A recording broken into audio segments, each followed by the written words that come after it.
জীবনটা বুঝতে হইলে এই তিনটে জায়গা অবশ্যই যাইতে হইবে।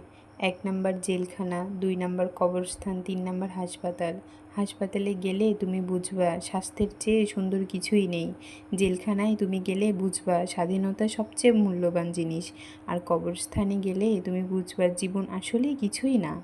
যে জমিনে আজকে হাঁটতেছি ওই জমিনে কালকে আমাদের কবরস্থান হইয়া যাইতে পারে। এটাই সত্যি বাস্তব। আর আমাদের এই জীবন নিয়ে আমরা কতই অহংকার, কত কি করে চলাফেরা করতেছি বর্তমানে। কিন্তু আসলে কি এটা ঠিক না।